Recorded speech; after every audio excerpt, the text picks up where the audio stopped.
Hello everyone, welcome back to the Nulyweds channel. So today we are going back to Italy. We've been to Italy a few times in this series, and today I'm speaking to Monica from Dandelion Celebrations about weddings in the Aeolian Islands. Now these islands are near Sicily, so just to give you an idea of the geography, and they are completely different vibe from Sicily though, so it was really interesting for me to learn about this, and I hope that you really enjoy this episode. If you want to learn more about weddings in Italy, then do check out the playlist down below. We've been to Italy a couple of times. So without further ado, let's talk about the Aeolian Islands. So I'm so glad to welcome Monica from Dandelion Celebrations to my channel. Thank you so much for coming onto the channel today. Thank you so much for having me. So today we're going back to Italy. Italy is very popular, so I've done a few episodes on Italy so far. Coming back to Italy, we're talking about the Aeolian Islands with Monica today. Yeah. But first, tell us a little bit about your business, tell us a bit about you and how you got into planning. Sure. Well, yeah, as you said, I'm Monica, and I am an international destination wedding and elopement planner. As you said, my business is called Dandelion Celebrations, and really, I like to think of what I plan as gatherings that look and feel intimate, and really centered around the experience and really experiencing the destination in a way that is authentic, away from busy tourist trail, and really be immersed in that beautiful unexpected destination and in the local culture. So it's very much for modern adventurers, free spirits, and for the wildly in love. Amazing. That sounds fabulous. So where do you mostly focus your weddings? Where do you most work? So Italy, I'm originally from Italy. You might be able to hear from the accent. But I've been living in the UK for a long time, and I've traveled extensively and lived in different countries as well. So Italy is, of course, I would say one of the main destinations that I focus on, but equally because of the nature of the clients that I like to work with, no destination is really off limits. Fabulous. So you're a proper international wedding planner. We do have a video about international wedding planners on our channel, so I'll put that in the card up there. You should check that out afterwards if you want to know what an international wedding planner does. So let's talk about the Aeolian Islands. I'm going to have to say it like that the whole video because it's really difficult for me to get my mouth around. Aeolian Islands. That's perfect. Perfect. So this is near Sicily, right? Yes, exactly. So if you look at Sicily, it's off the north coast of Sicily. Okay, beautiful. So we're tapping into some hidden gems, or at least hidden gems from me, as you know, as we'll see on this in this They series. I'm certainly not are. very well traveled. So why should we consider the Aeolian Islands as a place to get married? So I guess, as you mentioned, they are kind of hidden gems, and the islands as also as a tourist destination. I mean, they are popular. There are tourists there, so if you do visit, you won't be the only one. But they don't receive necessarily the masses of tourism that other, more popular destinations in Italy would see every year. So that's part of the beauty of the islands, and the fact that there's 7 islands, but they're actually all quite different as well, and that makes it, in my mind, a perfect not just wedding destination or a destination for your celebration, but a really great destination for your honeymoon and to kind of carry on the experience and the vibe, which is very much kind of the ethos of the destination weddings that I love to plan. And so yes, they all offer something truly unique. The uniqueness lies both in the landscape, but also the fact that maybe 2 islands have got active volcanoes. Then there's islands where transport is just on foot or by donkey or by a golf buggy. And then you've got, the bigger islands. So, for example, the island of Lipari is essentially, a small city with, shops and, pretty busy kind of day-to-day living as well. So, you know, what connects all of them in a way is their raw and authentic way of going about life. And I very much think that, you know, locals go about their life, and as a visitor you kind of slot into that, and that's in my mind where real adventure kind of happens. You know, they're not places where tourism has completely taken over. Locals, you know, go about their life and you kind of become part of that, which is beautiful. And yeah, I think that's really what makes them you know, really special and really, really unique. And I think also when, you know, when you visit, you, within probably about 24 hours, you already start losing track of what day is and, you know, what time it is, because the pace of life is completely different to, you know, for especially if, you know, if you live in a city like London, it's a completely different pace of life, and you can't help but like slow down and kind of go with the flow and be completely relaxed and immersed in beautiful landscape and incredible food, cuisine, and, you know, just friendly locals. Amazing. So let's stay on the landscape then. Paint me a picture of what we should be imagining when we imagine these islands. So, like I said, you know, all the islands are quite different. They're all very unique. And, you know, you have certain islands that are very dark in the landscape because, you know, of the, you know, volcanic rocks. So they're very, you know, the volcanic rocks are, you know, really, really dark, and they can be quite majestic and, you know, pretty breathtaking. But then you have this other side, you know, on certain islands where it's really green and you've got mountains, you know, covered in trees, and, you know, you can go for really beautiful treks. And so there really is something for everyone. And, you know, some islands are busier for sure. Like I said, Lipari is, you know, a small city really. I mean, I wouldn't say city when you think of city like London, but it is a small city, you know. And then you have islands, like I said, where, you know, you go around with a donkey or on foot. So, and where there's very, very few people living. So, you know, if you want to completely unplug from real life, there is the option. If equally you can't quite see yourself, you know, being away from, say, you know, your kind of high street and that kind of way of life, then there's that option too. And the same, it goes with nightlife. Some islands have got, you know, really good nightlife, and some, you know, are more on the quieter side. But on the landscape wise, like I said, there's 2 islands are active volcanoes. So if you are into that kind of, you know, adventures and, you know, seeing, you know, volcanic activity both from the sea or actually walking around a crater, that's something that you can do. And all of the islands are of volcanic origin. So, you know, if you're really passionate about geography and just like beautiful natural landscapes, you know, it's definitely the place for it. That sounds really cool. I'm so into having like a volcanic vibe.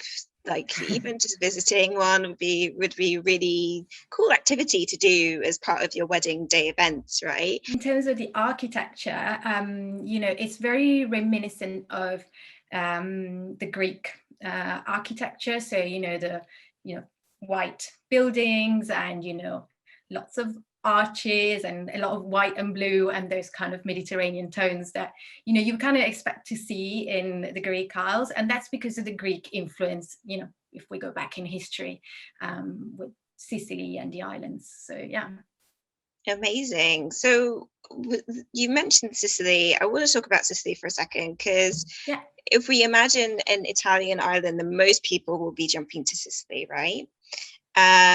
So why are you recommending the other options over Sicily?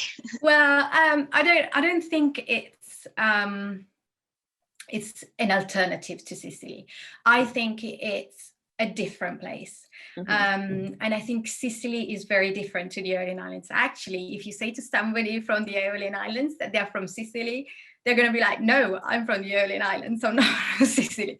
They're very, you know, passionate about where they're from. So it's very different, also in terms of the landscape and, you know, I think Sicily is it's also, you know, a bit more on the map in terms of the tourist destination. It's definitely easier to access for sure.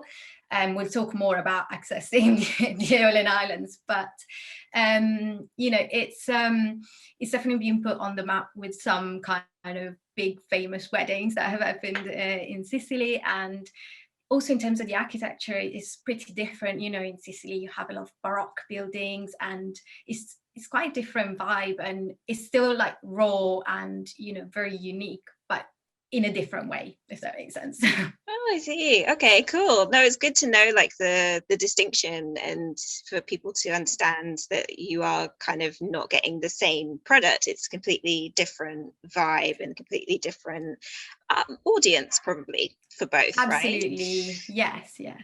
So let's talk about the things that are not so great then about the Aeolian Islands, because we like to be a bit scandalous on this channel, and I do like to be very honest about things.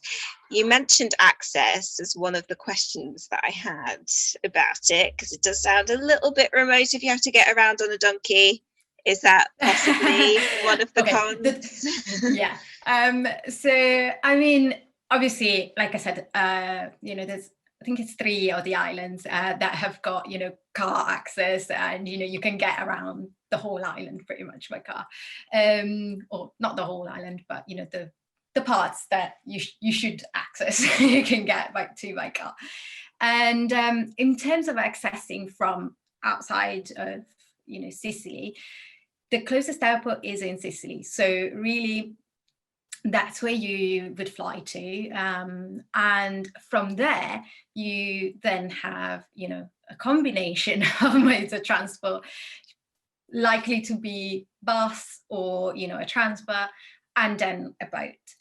Now that's not too complicated if you obviously know, you know, what times they are and how everything slots in, and if you know, you know, the details of that, you know, certain buses are only at certain times of the day, so you need to plan your air travel to go with that. So it's definitely, I wouldn't say that it's, you know, it's not impossible for sure, because people do travel there, but it's definitely something that needs to be given some thought. And I would definitely say that for anyone planning to have a wedding there, you want to make sure that you allow yourself enough time to definitely travel there.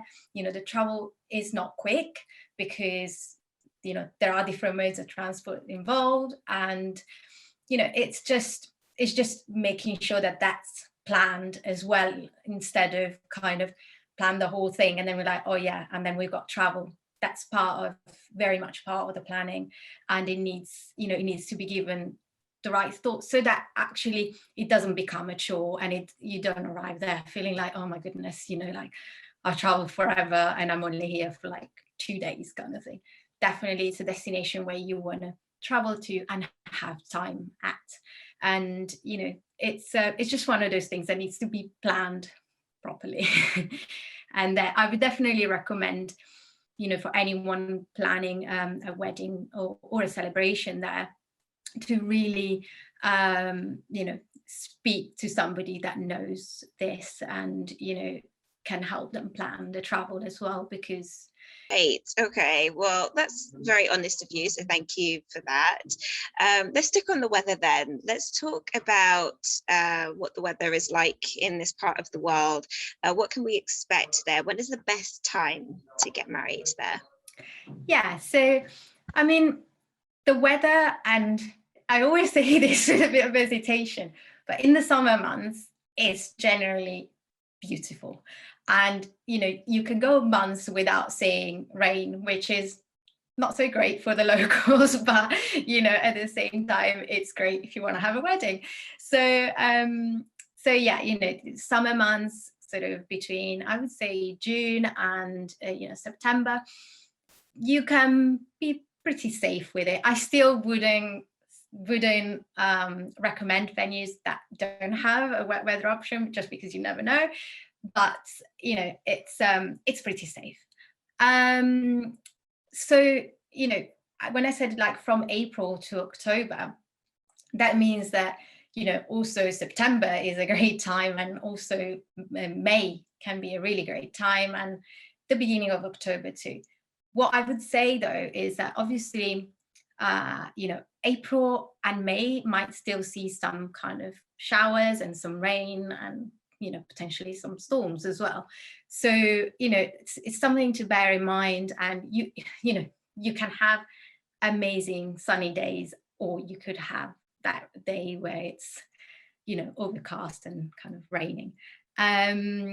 But from kind of mid-July, or sort of the 20th of July until end of August, it's pretty hot. And you probably have heard it before, Olivia, but you know, in August, everyone goes on holiday in Italy. So those islands are when they see the most tourism is in August, because, you know, Sicilians like to holiday in the Aeolian Islands, and also, you know, Italians, and we see quite a lot of, you know, like French, or, you know, Germans. They do come to the Aeolian Islands. They know about them. So yeah, so it's, you know, August tends to be really busy, and I wouldn't say it's the best time for weddings. So perfect. So quite a few options there. That sounds good. So with that in mind, let's think of a little scenario then. We have a Californian couple, and they want to come over to the Aeolian Islands to get married. They have about 50 guests, and they're getting married in June, let's say. It's getting married in okay. June. How much do you think they should be budgeting for that wedding? Yeah. Right. So, I mean, this is a tough question to answer, you know, as a rule of thumb for us planners, because it's a bit like the how long is a piece of string scenario. But I think it becomes even a little bit tougher when you're talking about a destination like the Aeolian Islands, because of the travel and transport aspect. And that's obviously valid also for, you know, the suppliers that are going to be bringing your vision to life, you know, if you're planning to get married there. Whilst there are, of course, suppliers on the islands, you know, for quite a few aspects of your wedding, there might be some things that you choose to source elsewhere, and that's because of style, or potentially, you know, just it's just better aligned. And that means that these suppliers will have to travel from either Sicily or other parts of Italy. Now, what that means is obviously those expenses will then have to be factored in to the budget. So whilst, of course, 25 to 30K is probably going to get you, you know, a nice wedding, I would say it's safer to budget for a little bit more, like 30 to 35, so that if you have got that freedom to choose, you know, the best supplier that aligns to the vision that you want to create. Great. So 30 to 35K euro. Yes. Yeah. Okay, good. No, that's a good starting point. And yeah, that's a very important factor. Like if you want to bring in suppliers, if you want to bring someone from home, then you'll need to think about their travel expenses. And that Absolutely. is slightly more complex somewhere like this. So let's stick with our Californian couple. Say that they want to register to marry in the Aeolian Islands. They want to sign the paperwork there. How simple of a process is that? And do you even recommend it? I mean, again, you know, like it's doable, absolutely doable. And, you know, it's definitely, you know, one of those scenarios where you follow the steps and, you know, you will be able to do it. Now, it all depends whether you find bureaucracy boring and a little painful, which I personally do. And, you know, and I think sometimes it can kind of take out a little bit the joy of, you know, planning that moment of your wedding, because I find that the ceremony is actually, you know, the most important part of your day. So, you know, if you have to deal with bureaucracy, you might feel a little bit, less excited about it.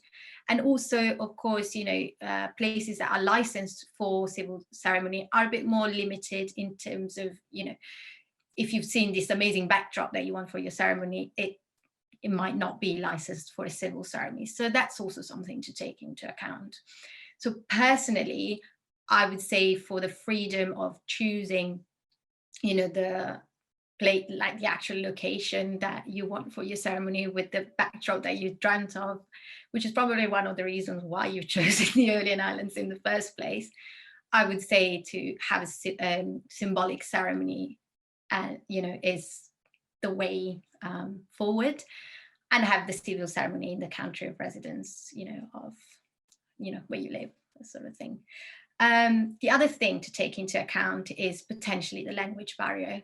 So if you are opting for a civil ceremony, chances are you'll have to bring in a legal translator, which again will have to travel probably from outside of the islands. So again, cost-wise is probably something to weigh up as well. All right, so thank you for your candor there. It's very, very important. And it's come up many, many a time on this series that it's not the easiest thing to do the bureaucracy abroad, and it does take a lot of patience and time, and there are little niggles in each country. So don't consider a symbolic wedding any less valid than a civil wedding. It's totally fine to sign the paperwork elsewhere and to still have your symbolic wedding be the wedding, still the wedding. Absolutely. But we are preaching to the converted here, so we'll try and convert everyone else. So let's end on venues then. So let's talk about what can we expect of the venues in the Aeolian Islands, and what are a few of your favorites? Sure. So venues are really one of my favorite things. So it's definitely something I am really excited to talk about. Now, there's obviously a few favorites, and Salina, the island of Salina, is a second home to me, and it's where I spent a lot of my childhood kind of summers, and I've still, my parents have moved back there, so it's very much a place close to my heart. But there are, options in all the islands. So I'm going to try and not be too biased in this respect. But I am going to start with Salina, and I'm going to start with Hotel Santa Isabel. So it's a boutique hotel, and I've got a soft spot for this hotel because I've celebrated many summer nights over the years on their terrace. Because they have got a beautiful terrace, overlooking the bay, and it's one of the very few hotels that doesn't just have a sea view, but it's actually at the top of a cliff and overlooks, a stunning bay. And it's perfect for intimate weddings for up to 50 guests, and they have got 12 really spacious rooms, and also quite small but really pretty internal garden, and it's available on exclusive hire, and for 2 nights, they kindly request that you book 2 nights, but again, it's one of those things that depending on the season and everything, there can be conversations about it, and so the beauty of having a place exclusively for 2 nights is, of course, that you have the full place to yourself and your guests, and that can be your home for 2 days. So yes, that's kind of the first option. Second venue is Principe di Salina. So it's very much been seen on the destination wedding scene before, and it is really an Instagram dream. It's beautifully curated in every detail, and the decor is reflective of Salina and the history of Sicily in general. So it's really going to feel like a home away from home, and again, it's an exclusive hire, and again, they ask for 3 nights, and this is perfect for multi-day wedding, so where you want to have multiple celebrations around your wedding day.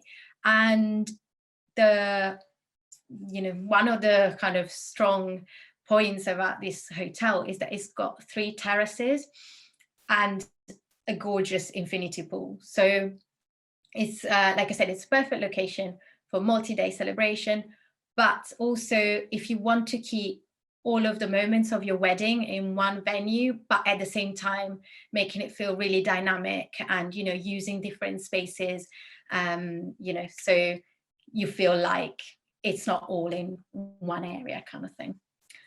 And then we've got Terrazia Resort. So we're moving on to the island of Vulcano now, which is one of the 2 active volcanoes, and the one where you can hike up to the crater and kind of have a walk around the crater. So it's definitely a pretty exciting island to be on. And again, Terrazia is a very much another Insta dream, mostly for cacti lovers and succulents lovers, because it's got a beautiful pool and all these cacti, and it's just stunning. And it has recently become part of the leading hotels of the world, and it's a resort, so it's not intimate venue like the previous 2 that we spoke about, but the beauty of it is that it will be able to accommodate all of your guests. And then there are different options in terms of where you can have your ceremony, where you can have the reception, depending on the number of guests that we're looking at. And one of the things that obviously this venue offer is that you can actually have a civil ceremony on site. So if a civil ceremony is what you want, this is one of the venues to consider for sure. Last but not least is Hotel Lisca Bianca. So Lisca Bianca is in the island of Panarea, and Panarea is extremely manicured. So it's beautiful. It looks like something out of a movie. It's always been a location that has been an island that has been sought after by celebrities as well. So you might spot some famous people there. And it is not a small hotel as well. It's got about 40 rooms, if I remember correctly. And again, so it's probably going to be able to accommodate all of the guests. And once again, depending on the size of the wedding, the 2 terraces, are used. There's 2 terraces, and they're used differently depending on the size of your wedding. One of the terraces is a rooftop terrace, and that means that you can dance under the stars, which is amazing. What a way to end your wedding. That sounds like a really beautiful lineup. I'll put some photos on the screen and leave links to them down below in the description box. But that sounds gorgeous. Nice little selection there. So I want to thank you so very much for coming on to my channel today. It's a pleasure to chat with you about a new area of the world that was completely new to me before you came to me with it. So let people know how they can get in contact with you if they want to get married in the Aeolian Islands or Italy or anywhere else in the world. Thank you so much. So you can find me at dandelioncelebrations.com and on Instagram and Facebook at Dandelion Celebrations. And yeah, soon I'll have also a guide for the Aeolian Islands, which is not just for weddings, but also if you're visiting, you probably will find it useful. It's in the making. So yeah, so it'll be something that that will be available soon on my website. Wonderful. So if that's out, then I will leave it linked down below. But if not, then check out Monica's website and you'll be able to find it there. So I will love you and leave you for now. Thank you so much again for coming onto the channel. And if anyone wants to get in contact with Monica, the links are down below in the description box and pinned to the top comment. I will love you and leave you. See you again soon. Bye-bye. Thank you.